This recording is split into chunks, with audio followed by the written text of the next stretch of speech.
আসসালামু আলাইকুম রাহমাতুল্লাহ। দূরে এবং কাছে যে যেখান থেকে আমার ভিডিও দেখছেন, আশা করি প্রত্যেকে ভালো আছেন, সুস্থ আছেন, নিরাপদে আছেন। প্রতিদিনের মতো আমি রান্নারানী আফরোজা নতুন আরও একটি রেসিপি নিয়ে আপনাদের মাঝে হাজির হলাম। তো আজকে আমি মুড়ি দিয়ে মিষ্টি বানাবো। অনেক আপুরাই দেখি পেজের মধ্যে দেখায় মুড়ি দিয়ে মিষ্টি বানায়। তো আমি ফার্স্ট টাইম ট্রাই করতেছি। পুরো ভিডিওটা স্কিপ না করে দেখতে থাকুন আমি কিভাবে মুড়ি দিয়ে মিষ্টি বানাই। তো যাই হোক বন্ধুরা, প্রথমে আমি কিছু মুড়ি নিয়েছি। মুড়িগুলো কিন্তু আগে ভালোভাবে চেলে নিয়েছি, তারপরে মিক্সচারে ব্লেন্ড করে নিয়েছি। ব্লেন্ড করে তারপরে চেলে নিচ্ছি। চালনি দিয়ে চেলে একদম ক্লিন করে নিচ্ছি যেন কোনো দানা দানা না থাকে। তারপরে এগুলাকে ব্লেন্ড করা হয়ে গেলে আমি চুলার মধ্যে চলে আসলাম। চুলার পরে আইসা একটা প্যানের মধ্যে আমি অল্প পরিমাণে পানি আর 2 চামচ চিনি, তারপরে একটু লবণ দিয়ে তারপরে একটু সিদ্ধ করে নিচ্ছি মুড়ির পাউডারগুলা। সিদ্ধ করে নেড়ে চেড়ে, মানে যেভাবে আমরা সিদ্ধ করে আটা দিয়ে রুটি বানাই সেইভাবে করছি। তারপর একটু দিয়ে দেব 2 চামচ পরিমাণ ঘি দিয়ে দেব। ঘি দিয়ে নেড়ে চেড়ে মিক্স করে নিচ্ছি সুন্দর একটা ফ্লেভারের জন্য।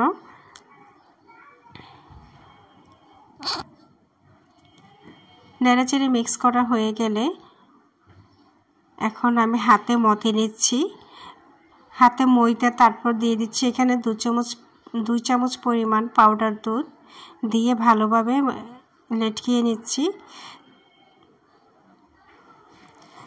অনেক ভালোভাবে মথে নিতে হবে একদম সফট করে তৈরি করার জন্য।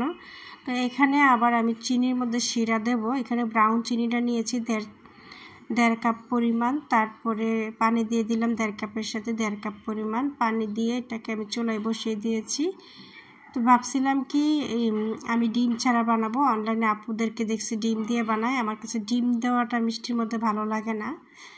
তো দেখলাম যে ডিম ছাড়া হবে না, মানে এটা সফট হয় না, মানে একটু ঝরঝরা হয়ে গিয়েছে, যে কারণে আমি আবার একটা ডিম নিয়েছি।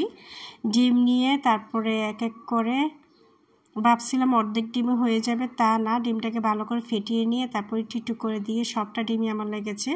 তারপর আধা চামচ পরিমাণ দিয়ে দিলাম বেকিং পাউডার দিয়ে হাতে মেখে ভালোভাবে লেটকিয়ে একদম সফট করে নিয়ে নিয়েছি। আর এইদিকে হচ্ছে চিনি শিরাটা হয়ে আসছে কিনা দেখতে আসলাম। তো চিনি শিরাটা কতটুকু হয়েছে, পারফেক্ট হয়েছে কিনা নাড়া দিয়ে আমি দেখতেছিলাম।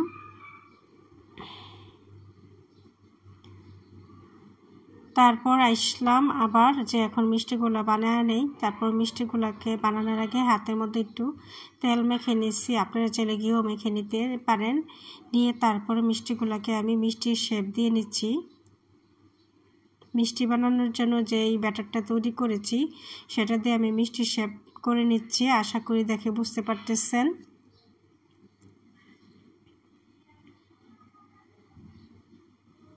তো এক এক করে সবগুলো মিষ্টি বানানো হয়ে গিয়েছে।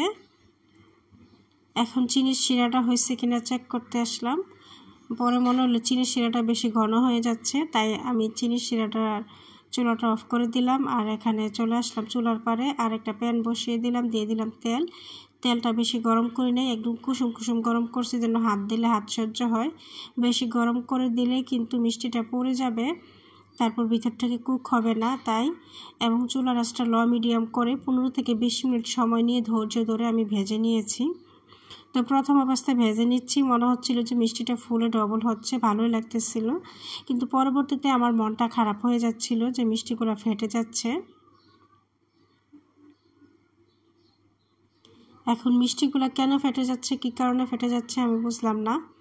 তবে আপুরা যে দেখায় যে মুড়ি দিয়ে বানাইছে, আমি ঠিক আপুদের রেসিপি ফলো করে করলাম, তাদেরটা তো ফাটে নাই।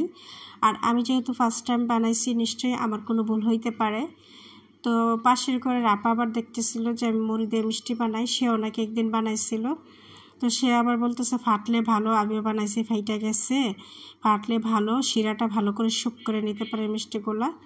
তো সেই জন্য আমিও ভাবলাম যে হয়তো বা এরকমই মুড়ি দিয়ে মিষ্টি বানালে এরকমই হয়, তাই করি নাই। তারপর মিষ্টিগুলো যখন হয়ে গেল তখন আমি শিরার কাছে গেলাম। শিরাটাকে আবারও আমি চুলার মধ্যে বসিয়ে দিলাম। বসিয়ে দিয়ে এখন মিষ্টিগুলো দিয়ে দিচ্ছি। মিষ্টিগুলো দিয়ে প্রায় 5 মিনিটের মতো আমি কুক করে নেব। 5 মিনিটের মতো আমি কুক করেছি। করে আমি চুলাটাকে অফ করে দিয়েছি। অফ করে দিয়ে আমি রেস্টে রেখেছি মিষ্টিগুলোকে প্রায় 3 থেকে 4 ঘন্টা। 3 থেকে 4 ঘন্টা পর আমি রেস্টে রেখে যখন ফেরত আসি, ভাবছিলাম কি মিষ্টিগুলো মনে হয় রসকে টইটম্বর হয়ে গিয়েছে, কিন্তু না, রস বেশ একটা খায়নি। এটা অনেকটা পিঠার মতো হয়েছে। এতক্ষণ ধরে মিষ্টি বলছি কিন্তু মিষ্টি হয়নি, পিঠা। অনেকে যে দুধে ভিজায় খান এরকম হয়েছে। তো কেমন লাগলো আমার রেসিপি কমেন্ট করে জানাবেন।